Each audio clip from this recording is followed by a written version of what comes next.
The creation of the Neil Squire Society was inspired by the life and story of Neil Squire, a 24-year-old medical student and basketball star injured in a devastating accident, leaving him a quadriplegic, unable to speak or breathe on his own.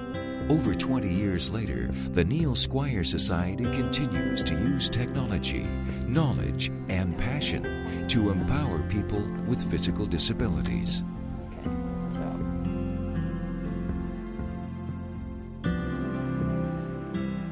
At the Neil Squire Society, we work directly with people with disabilities to help them reach their own goals in society. That often involves learning how to use a computer or getting back into the workforce or becoming a volunteer. We also carry out direct research and development on assistive technologies and on technologies that can be enabling for people with disabilities. I'd say the Neil Squire Society certainly brings out the best of people, bringing up their spirits and, getting them back to feeling whole again, feeling good about themselves. A lot of people with quads, paraplegics, initially injured, they'll just sit around the house. It's the worst thing you can do. It's very easy to feel sorry for yourself if you're sitting around home by yourself, you're hurting, maybe nobody there to help you. But when you start getting up and getting out, you don't really know what you're capable of doing until you give it a try.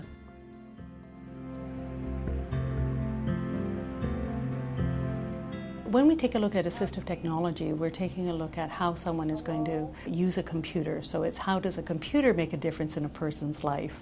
I might have some clients that use a computer for the communication needs, might have some clients who need to use a computer for employment, other clients who may need to use a computer just for their own personal health or recreation. When I take a look at how assistive technology helps them, I think of some of my clients who are using voice recognition programs, and through that they're able to send emails, write letters, search the internet, and become involved in our general society. It's just so important to be able to do things, I mean, that means a lot to me. I think we define ourselves by what we do.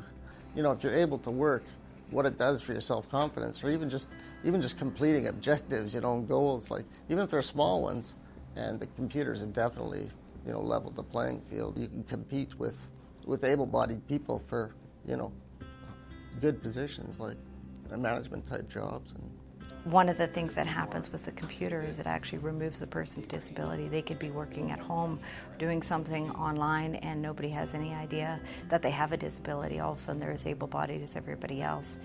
And with the variety of input devices that are out there, the information that's out there, they can grab it quickly and opens up a whole world for them.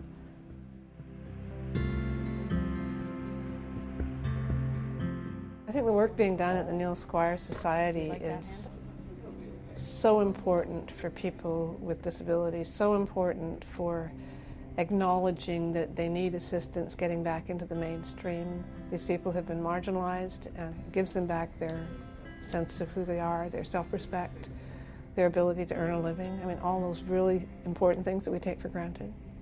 When you see people who come in and are afraid of computers, for example, afraid of the technology, have no confidence in their abilities, given that they now have some physical disabilities, within a really relatively short period of time, that confidence grows. It's completely heartwarming, and I can't think of a better feeling one has, is to be a very tiny part of making that happen and making that available to people.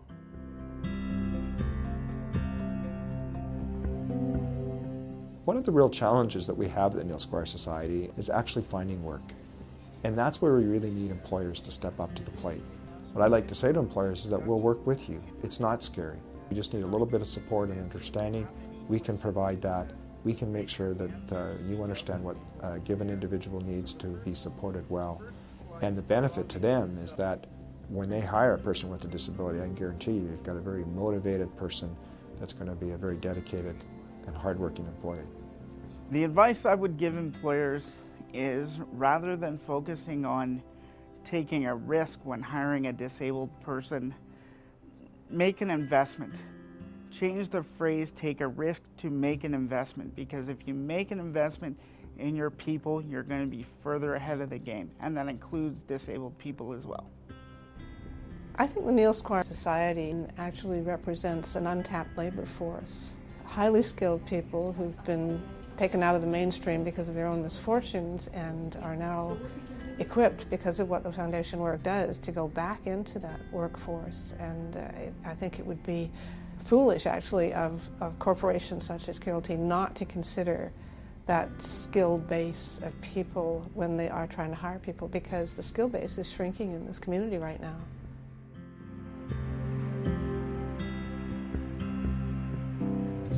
My vision for people with disabilities in general is that they truly become full members of our society.